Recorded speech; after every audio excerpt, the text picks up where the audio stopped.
Hello and welcome. In this video, we are going to study, see this title, non-homogeneous linear differential equations with constant coefficients. ये नाम पढ़ के तो वैसे कुछ समझ में आएगा नहीं कि एग्जैक्टली ये क्या होता है, तो मैं आपको एक इक्वेशन लिख के बताता हूं और जिसको हमें सॉल्व करना है। तो इक्वेशन है d2y by dx² minus 5dy by dx plus 6y is equal to, look at this left hand side, double derivative, single derivative, original function y and linear combination of all these things. तो यहां पर coefficient 6, 5, यहाँ कुछ नहीं मतलब 1, मतलब ये linear और विथ कांस्टेंट कोएफिशिएंट है। कमाल तो तब होगा जब राइट साइड में, अब मैं क्या लिखूंगा, देखिए राइट साइड में अगर हम 0 लिखते हैं, 0, तो ये होमोजीनियस हो जाएगा। लेकिन राइट साइड में अगर 0 के अलावा कुछ फंक्शन ऑफ एक्स हम लिखते हैं, चाहे वो कुछ भी होगा, तो वो नॉन होमोजेनियस होगा। तो फिलहाल हम लेते हैं e to the power 4x. Since it is a function of x, therefore this equation is called as non-homogeneous linear differential equation with constant coefficients. यहां जब 0 होता अगर, तो उसको कैसे सॉल्व करना है, ऑक्सिलरी इक्वेशन निकालकर, उसके रूट्स निकालकर, फिर वो डिस्टिंक्ट होंगे या रिपीट होंगे या कॉम्प्लेक्स नंबर होंगे, ये सब आप जानते हो। लेकिन ये तो तब होगा जब ये 0 होगा।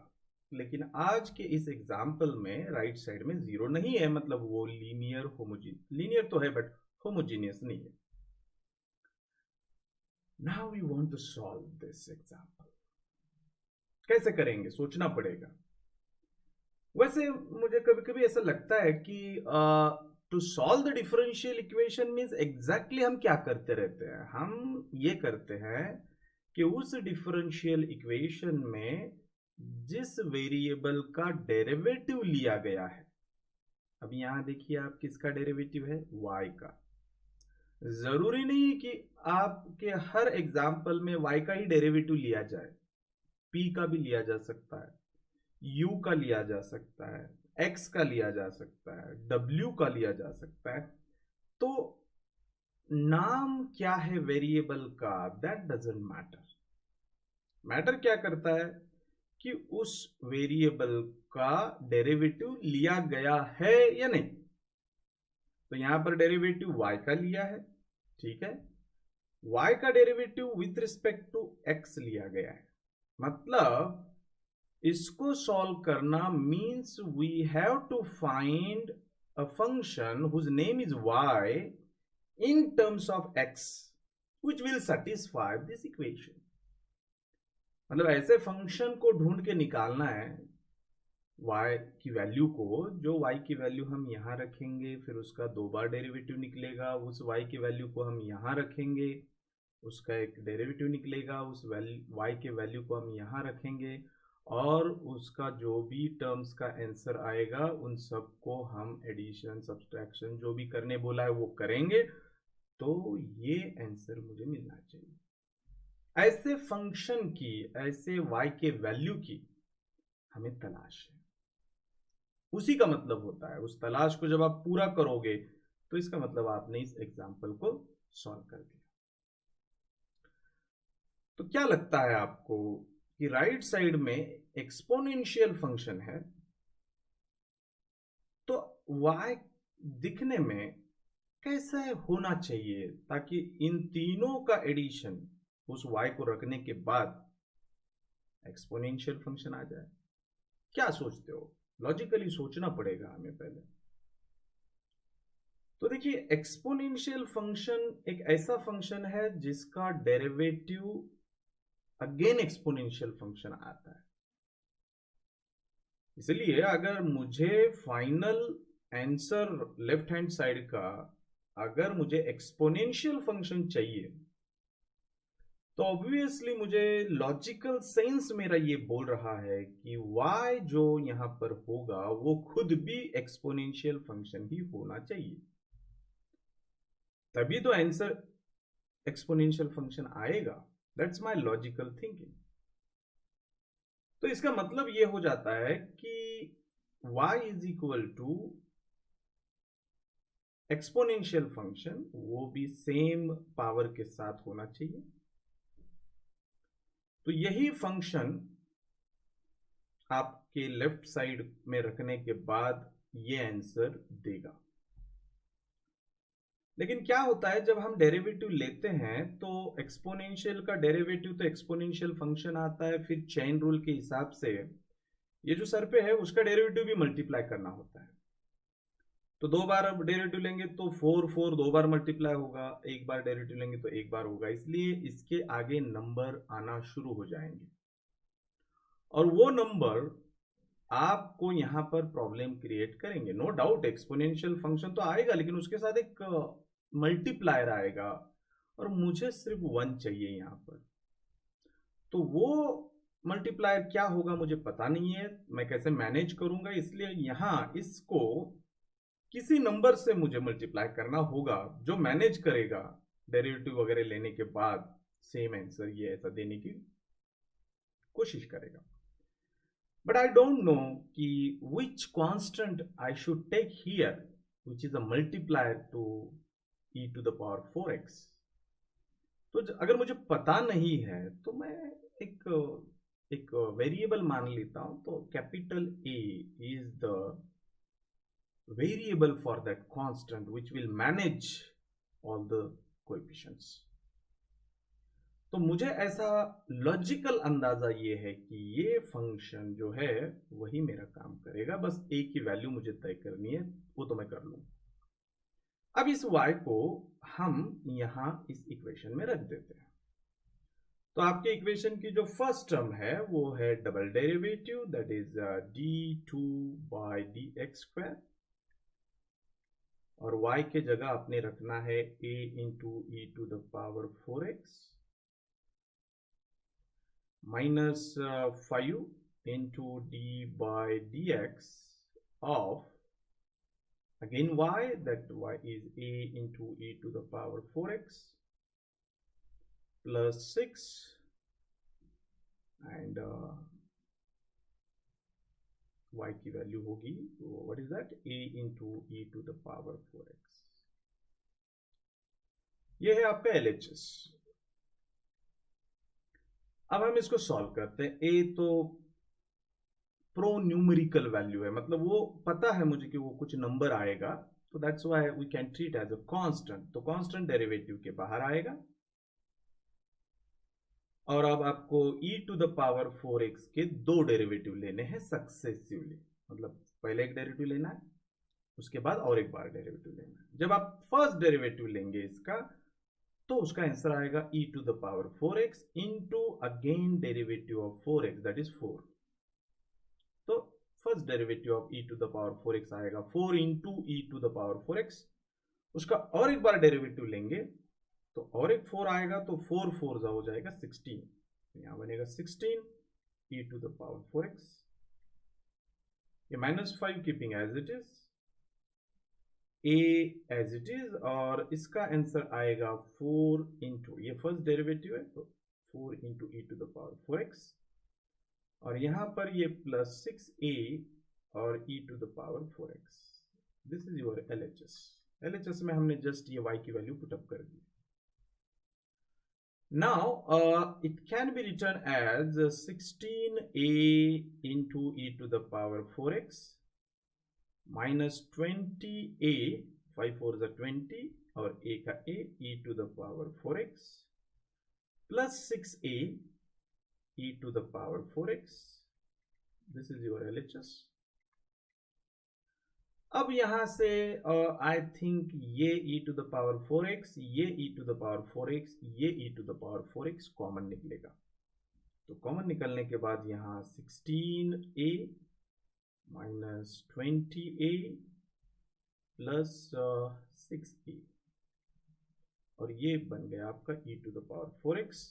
तो ये है आपका LHS। अब हमको आंसर ये चाहिए, वो तो यहाँ आ चुका है। इसका मतलब इसका जो कोएफिशिएंट है कुछ नहीं, मतलब 1 है, मतलब ये जो ब्रैकेट में क्वांटिटी दिख रही है इसका आंसर 1 आना चाहिए, तभी तो हमको आंसर राइट हैंड साइड के जैसा मिलेगा। अब हमें इसको 1 कंसीडर करना है, तो कंसीडर ये 1 कब आएगा, a की किस वैल्यू को ये 1 होगा। तो ये देखिए 16a प्लस 6a को मैं लिखता हूं 22a माइनस 20a, और ये मुझे चाहिए 1, तभी तो आंसर मैच होगा।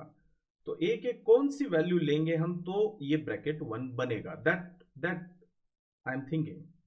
तो इसलिए हमने ये सॉल्व किया, फिर ये हमको मिला 2a is equal to 1 and this implies that a is equal to 1/2। तो इसका मतलब ये होता है कि इस y में a के जगह जब आप 1/2 लिखेंगे, मतलब आपका y कुछ ऐसा दिखना चाहिए, तब जाके ये y की वैल्यू इस इक्वेशन को सेटिस्फाई करेगी।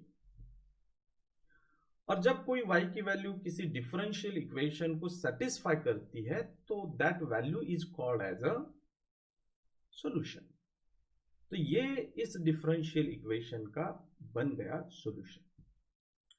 But we can't say that this solution is a general solution, क्योंकि बाय डेफिनेशन जनरल सॉल्यूशन हम सिर्फ उसी एक्सप्रेशन को बोल सकते हैं जिसमें arbitrary constant, number of arbitrary constant उतने दिखने चाहिए जितनी उस डिफरेंशियल इक्वेशन की ऑर्डर होती है। अब आपके डिफरेंशियल इक्वेशन में मैक्सिमम 2 बार डेरिवेटिव लिया गया है, मतलब इसकी ऑर्डर 2 है। तो इसका जो जनरल सॉल्यूशन होगा उसमें मुझे 2 आर्बिट्ररी कांस्टेंट दिखने चाहिए। ये सॉल्यूशन है लेकिन इसमें आर्बिट्ररी कांस्टेंट दिखाई नहीं दे रहा है, this is a fix constant not arbitrary, therefore ये सॉल्यूशन तो है but it is a particular solution, ये जनरल सॉल्यूशन नहीं है। जनरल सॉल्यूशन तो तभी आएगा, तभी हम उसको बोलेंगे जब उसमें आर्बिट्ररी कांस्टेंट दिखेंगे, और वो भी 2 दिखने चाहिए क्योंकि ऑर्डर जो है वो 2 है। अब क्या करेंगे, अब कहां से लाएंगे ऐसा सॉल्यूशन जिसमें आर्बिट्ररी कांस्टेंट दिखेंगे। तो अब हम क्या करेंगे, एक तो सॉल्यूशन मिल गया, इसको हम पर्टिकुलर सॉल्यूशन बोलेंगे। अब हम क्या करेंगे, अगर हमने वो जो डिफरेंशियल इक्वेशन हमने आपको दिया था जो नॉन होमोजेनियस था, राइट साइड में 0 नहीं था, उसका करस्पॉन्डिंग होमोजेनियस डिफरेंशियल इक्वेशन अगर हम लिखते हैं, मतलब लेफ्ट साइड जो है वो एज इट इज लिखेंगे, ठीक है, और राइट साइड में 0 लिखते हैं, हम हमारी तरफ से लिखते हैं। तो ये होमोजेनियस है क्योंकि आपने 0 लिखा, और ये होमोजेनियस इक्वेशन पुराने वाले इक्वेशन का ही करस्पॉन्डिंग पार्ट है, ठीक है। अब इसको अगर हम पुराने मेथड से सॉल्व करते हैं तो हम सब जानते हैं कि हाउ टू सॉल्व दिस। तो इसके पहले ऑपरेटर फॉर्म लिखना पड़ेगा, d² minus 5d plus 6 y should be common equal to 0। फिर ऑक्सिलरी इक्वेशन इज, है ना, जो भी है ऑक्सिलरी इक्वेशन हम लिखते हैं कुछ इस तरीके से, 5d प्लस 6 इक्वल टू 0। ये क्वाड्रेटिक इक्वेशन है तो इसके 2 फैक्टर आएंगे, d माइनस 3 d माइनस 2। चाहे तो आप बेबीलोनियन मेथड से भी इसको सॉल्व कर सकते हो। तो d minus 3 equal to 0 and d minus 2 equal to 0, तो आपको d की वैल्यू मिलेगी 3 और d की दूसरी वैल्यू मिलेगी 2। और ये जो रूट हमें मिले ये दोनों रियल नंबर्स हैं और डिस्टिंक्ट है। तो जब 2 रूट मिलते हैं तो हम 2 आर्बिट्री कांस्टेंट लिखते हैं, इसलिए हम लिखते हैं y इज इक्वल टू, अब इसका मैं सॉल्यूशन लिख रहा हूं, c1 first arbitrary constant e to the power, ये first root into independent variable, अभी यहां पर इंडिपेंडेंट वेरिएबल एक्स है, प्लस दूसरा arbitrary constant e to the power दूसरा रूट इंटू एक्स। ये बन गया सॉल्यूशन जनरल इसका। ये होमोजीनियस है, याद रखिए ये होमोजीनियस है और हमको आंसर निकालना है नॉन होमोजीनियस का। अब क्या करेंगे, यहां तो दो आर्बिट्री कांस्टेंट दिख रहे हैं लेकिन ये सॉल्यूशन होमोजीनियस का है, जनरल सॉल्यूशन। तो मैं ये बोल रहा हूं डिफरेंशियल इक्वेशन में देखिए जितने भी सॉल्यूशन आपको मिलते हैं एक ही इक्वेशन के, ये एक मिला, दूसरा मिला, तीसरा मिला, वो तीनों का एडिशन करोगे तो वो भी अगेन सॉल्यूशन ही होता है। तो मैं ये सोच रहा हूं कि अगर हमने नॉन होमोजीनियस डिफरेंशियल इक्वेशन का आंसर ऐसा लिखा y is equal to c1 e to the power 3x plus c2 e to the power 2x जो होमोजीनियस का सॉल्यूशन है, और प्लस ये 1/2 e to the power 4x जो पर्टिकुलर सॉल्यूशन कुछ देर पहले हमने निकाला था, वो भी तो सॉल्यूशन है। इन दोनों को अगर हम ऐड करेंगे तो क्या होगा, ये एडिशन को हम इसका सॉल्यूशन इस नॉन होमोजीनियस का सॉल्यूशन तभी बोले पाएंगे जब वो y जब हम यहां रखेंगे y के जगह पर तो ये आंसर आना चाहिए, बात खत्म। सिंपल सी चीज है, आप किसी भी y को अगर y के जगह रख देते हो और उसको कैलकुलेट करते हो और आपको राइट हैंड साइड मिल जाता है, मतलब वो y इस डिफरेंशियल इक्वेशन को सेटिस्फाई करता है, तो मुझे नहीं लगता कोई इश्यू होगा, वो तो सॉल्यूशन कहलाएगा, इज इट। तो अब मैं क्या कर रहा हूं कि ये जो सॉल्यूशन मैंने निकाला, ये सॉल्यूशन उस नॉन होमोजीनियस को सेटिस्फाई करता है या नहीं करता है चेक करूंगा, ठीक है। अब थोड़ी देर के लिए इसको हम ये जो भी ब्रैकेट में मैंने लिखा है इसको हम एच ऑफ एक्स ऐसा नाम देते हैं, और ये जो चीज है जो पर्टिकुलर है उसको हम नाम देते हैं यू ऑफ एक्स थोड़ी देर के लिए। ये y है, मतलब ये H of x plus you of x ने नॉन होमोजीनियस को सेटिस्फाई करना चाहिए, अगर करता है तो ये पूरा उसका जनरल सॉल्यूशन हो जाएगा क्योंकि इसमें c1 c2 भी दिखाई दे रहे हैं, राइट। तो क्या दिक्कत है, तो आपका जो एच ऑफ एक्स है, एच ऑफ एक्स है वो था c1 e to the power 3x plus c2 e to the power 2x, और आपका जो u ऑफ x था वो था 1/2 e to the power 4x। और आप ये चेक कर रहे हो कि ये दोनों का एडिशन क्या इसको सॉल्व करता है या नहीं, या सेटिस्फाई करता है या नहीं। ये आपका original non homogeneous differential equation है, और राइट साइड थी e to the power 4x। अब आपका जो y है वो y यहां पर मैं जब पुटअप करूंगा तो ये d2 by d x square and the y is what h of x plus u of x minus 5d by d x of y की वैल्यू है आपकी h of x plus u of x and this plus 6 into h of x plus u of x, और मुझे ये solve करने के बाद answer मिलना चाहिए ये, तभी तो ये सेटिस्फाई होगा। अब आप सब लोग तो जानते हो कि जब हम किसी दो फंक्शन के एडिशन का डेरिवेटिव लेते हैं तो हम वो डेरिवेटिव लीनियरिटी से सेपरेट सेपरेट ले सकते हैं।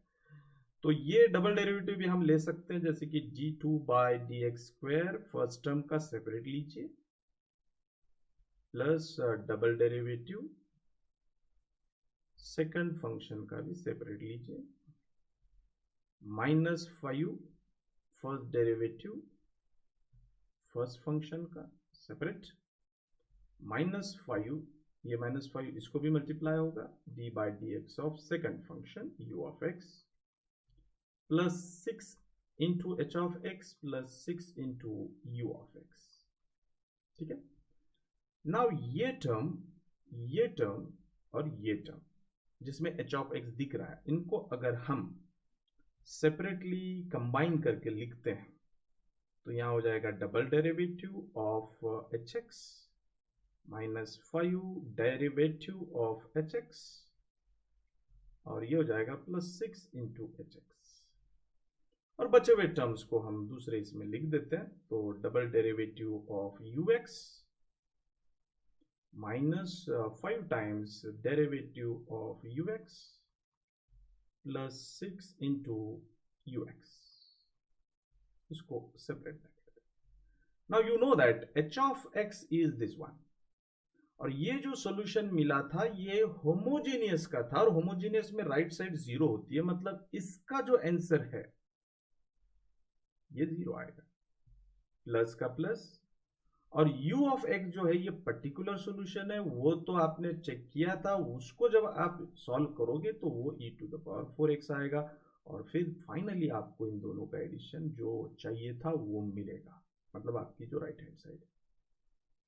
तो ये फैक्टर जो कि होमोजेनियस डिफरेंशियल इक्वेशन का सॉल्यूशन है, वो इसके साथ जोड़ने के बाद हमारे फाइनल रिजल्ट पे कुछ फर्क नहीं पड़ता है, क्योंकि ये वैसे भी जब डिफरेंशियल इक्वेशन में जाएगा तो वो 0 बनाएगा। देखिए 0 बनाएगा।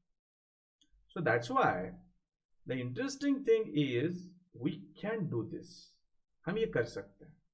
इससे हमारे दो फायदे हो जाएंगे, एक तो कुछ फर्क नहीं पड़ेगा, सॉल्यूशन तो सेटिस्फाई हो रहा है, प्लस इसमें हमको C1 C2 दिखेगा, आर्बिट्री कांस्टेंट दिखेंगे, तो उसको हम जनरल सॉल्यूशन बोल सकते हैं।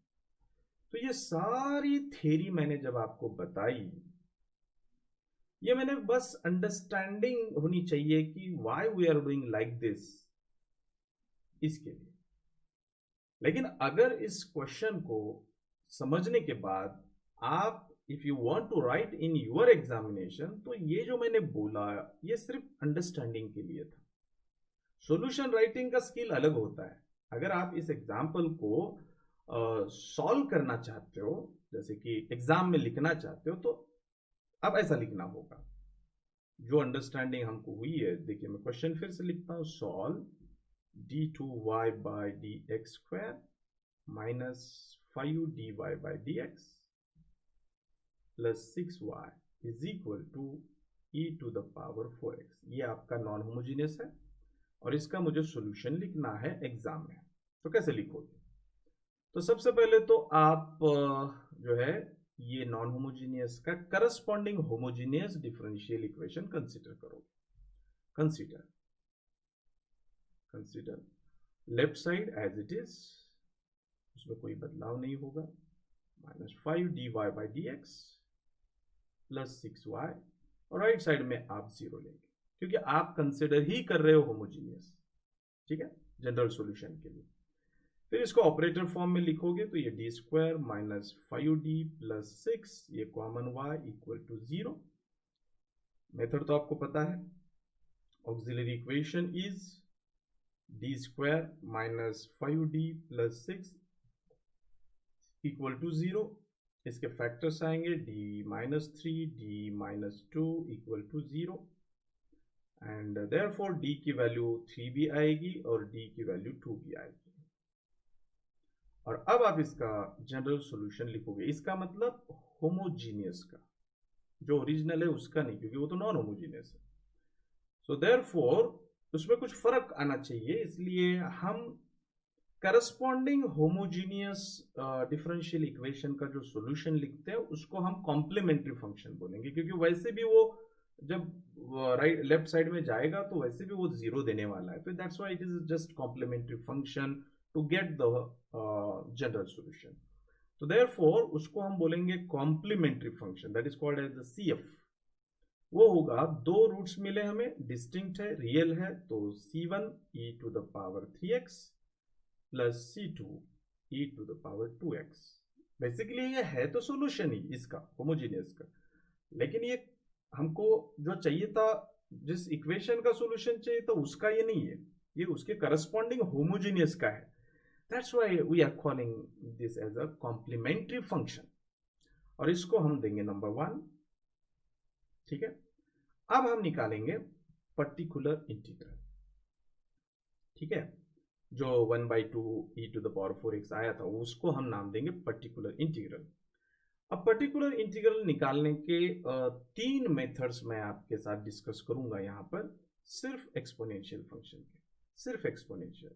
मतलब ये जो मेथड्स मैं बताने जा रहा हूँ, 3 डिफरेंट, उसमें से जो आपको ठीक लगे उस मेथड को आप अडॉप्ट कर लीजिए।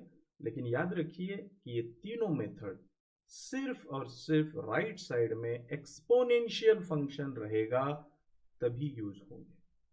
Right, clear? ओके, तो how to get particular integral, तो आप यहां लिखेंगे पर्टिकुलर इंटीग्रल का short form, that is P I is equal to, यहां लिखेंगे आप वन अपान जो ऑक्सिलरी इक्वेशन आया था आपका, है ना, जो ऑक्सिलरी इक्वेशन, ये देखिए यहां पर, ये जो लेफ्ट साइड में जो इक्वेशन था वो आप पूरा के पूरा यहां लिखोगे, D square minus 5d plus 6 नीचे डिनोमिनेटर में, और राइट साइड का जो फंक्शन है वो एज इट इज यहां लिखा जाएगा। ये मैं फर्स्ट मेथड बता रहा हूं, सेकंड बताऊंगा उसके बाद थर्ड बताऊंगा, और तीनों में आपको जो ठीक लगे आप एडॉप्ट कर सकते हो। फर्स्ट मेथड जो है वो वेरी शॉर्ट मेथड है, उसमें करना क्या है आपको, 1 अपान ये d का स्क्वायर है तो मैं d लिखूंगा नहीं, स्क्वायर माइनस 5d और ये प्लस 6 और ये e to the power 4x। अब आप ये पूछेंगे कि d लिखा क्यों नहीं है, क्योंकि d रिप्लेस होगा, d को हटाकर उसके जगह हम कुछ नंबर लिखेंगे। तो क्या नंबर लिखेंगे, तो इधर जो एक्सपोनेंशियल फंक्शन है उसमें जो x का कोएफिशिएंट है, आपको दिख रहा है x का कोएफिशिएंट, व्हाट इज दैट, 4, जो भी होगा यहां 4 है, उसको हम d की जगह रिप्लेस करेंगे, तो यहां d की जगह आएगा 4, यहां d की जगह आएगा 4। Then you just calculate the denominator, तो स्क्वायर ऑफ 4 इज 16 माइनस इसका आएगा 20 और इसका आएगा 6 और ये e to the power 4x as it is. Now when you calculate this addition or subtraction, you will get 1 by 2 e to the power 4x and this is your pi। देखिए वही exactly आया जो हमको कुछ देर पहले मिला था। अब हम जनरल सॉल्यूशन लिख सकते हैं, general solution of given differential equation जो कि नॉन होमोजीनियस था। Given differential equation is y is equal to that complementary function plus this particular integral, and therefore your answer is c1 e to the power 3x plus c2 e to the power 2x plus pi is 1 by 2 e to the power 4x. So this is your final answer of given non-homogeneous differential equation। तो ये तरीका use करोगे आप exam में solution लिखने के लिए। उसमें पीआई का एक मेथड मैंने बताया, अभी और 2 मेथड बताने, ठीक है। लेकिन यहां आप याद रखिए जब ये नंबर आप डी की जगह लिखते हो तो ये तीनों का एडिशन, यहां 2 आया था, कल 2 नहीं आएगा, कुछ और आएगा, कुछ और आया तो मेरा कोई इशू नहीं है, बट 0 नहीं आना चाहिए, क्योंकि नीचे जब 0 हो जाता है डिनोमिनेटर में तो इट विल बिकम इनफाइनाइट। इसलिए हम कोशिश करेंगे कि डिनोमिनेटर में 0 न आए, या आता होगा तो फिर ये मेथड उस केस में एप्लीकेबल नहीं होगी। समझ रहे हो? तो दुआ कीजिए कि नीचे 0 न आए, और आता भी होगा तो कोई इशू नहीं है, मैं आपको बता दूंगा उस केस में आप क्या करोगे, ठीक है। ओके, अब मैं आपको बताने जा रहा हूं पर्टिकुलर इंटीग्रल की सेकंड मेथड। तो आपका जो डिफरेंशियल इक्वेशन था वो अगेन मुझे लिखना होगा, ताकि सॉरी 5d था plus 6 into y is equal to e to the power 4x, और इसका मुझे सिर्फ पर्टिकुलर इंटीग्रल अब निकालना है, क्योंकि सी अब तो ऑलरेडी मैंने निकाल दिया है, पीआई भी निकाला है, लेकिन मैं आपको 3 अलग अलग मेथड बता रहा हूं। तो फर्स्ट मेथड में देखिए राइट साइड में है एक्सपोनेंशियल फंक्शन, तो आपको यह ध्यान में रखना है कि जब किसी भी डिफरेंशियल इक्वेशन में राइट साइड में सिर्फ एक्सपोनेंशियल फंक्शन रहेगा तो उसका पर्टिकुलर इंटीग्रल जो होता है, पर्टिकुलर इंटीग्रल वो उसी फंक्शन का कुछ मल्टीप्लायर होता है, मतलब जस्ट मल्टीप्लाई बाय ए। यही आपका आंसर आने वाला है, बस आपको यहां ए की वैल्यू डिसाइड करनी होगी, राइट।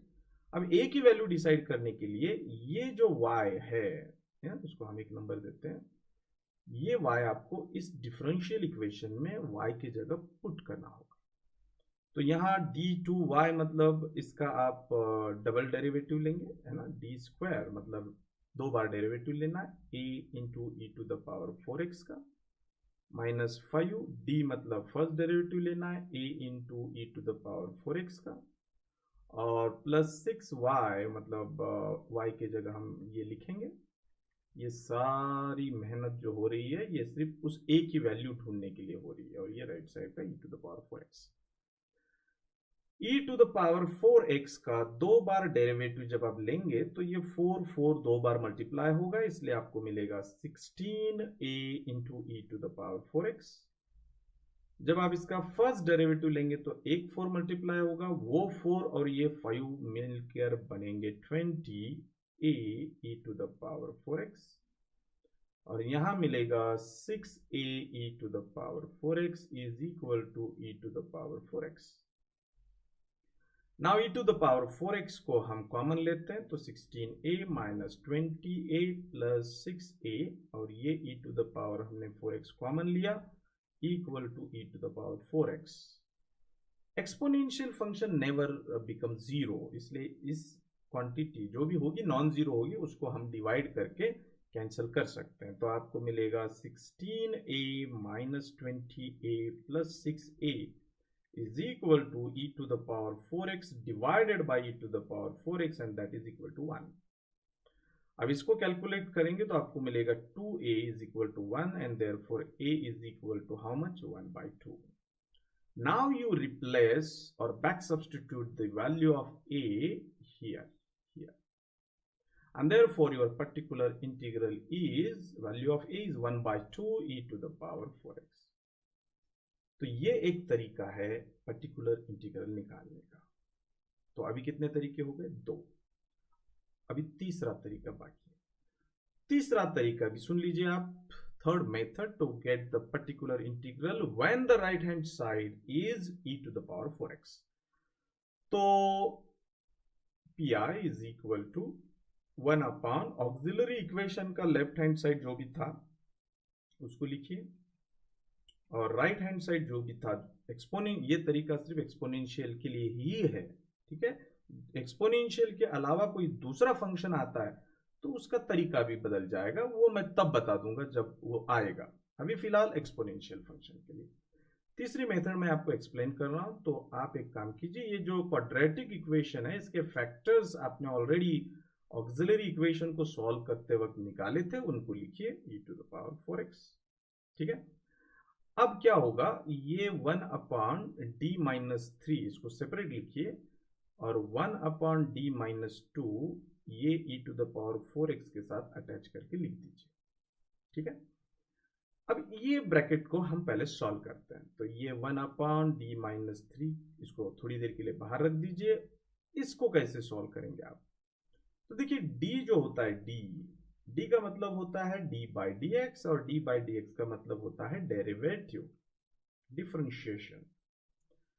अब 1 अपॉन डी, भले आपको ये रेसिप्रोकल दिखता होगा या d से आप डिवाइड कर रहे हो, देखिए d बेसिकली ऑपरेटर है, तो ये d ऑपरेटर डेरिवेटिव दर्शाता है, तो 1 बाई टी डेरिवेटिव का रिवर्स दर्शाएगा, इनवर्स दर्शाएगा, and that inverse of derivative is integration.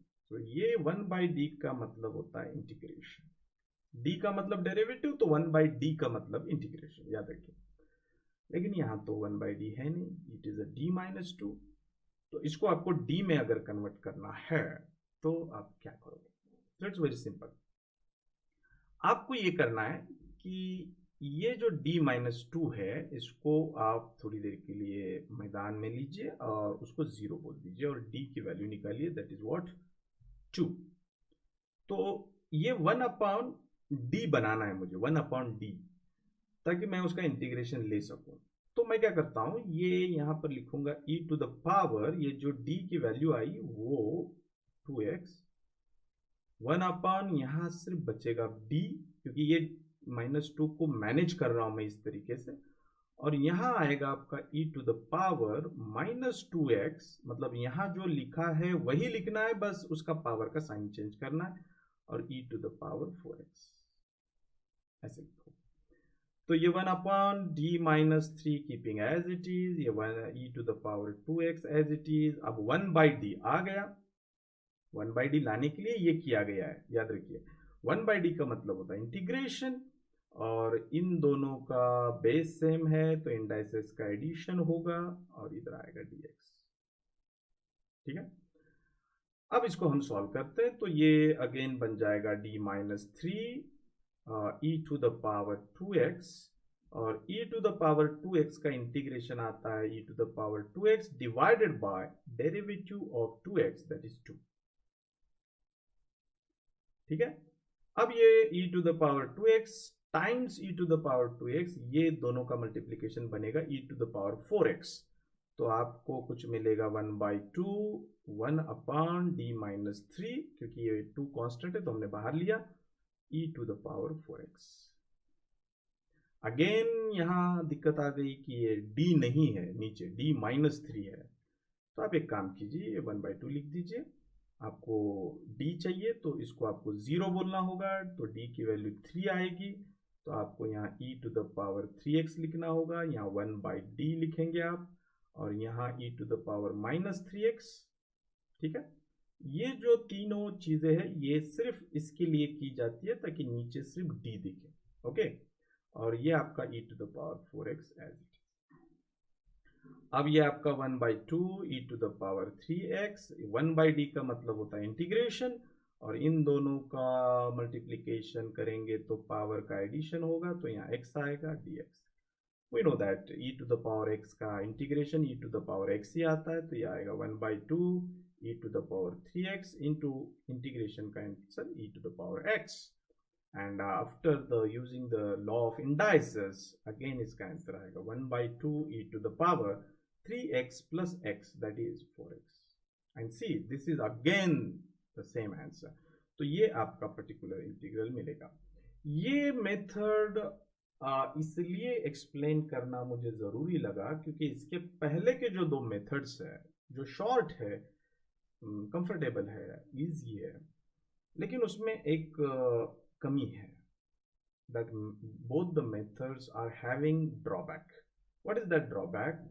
कि जब उसमें आप उस x के कोएफिशिएंट को d की जगह रखते हो नीचे, और वो अगर पूरा 0 हो जाता है तो वो मेथड आपको पर्टिकुलर इंटीग्रल नहीं देगी, उस केस में ये मेथड आपके काम आएगी, इसलिए ये मेथड को भी आपने समझना है।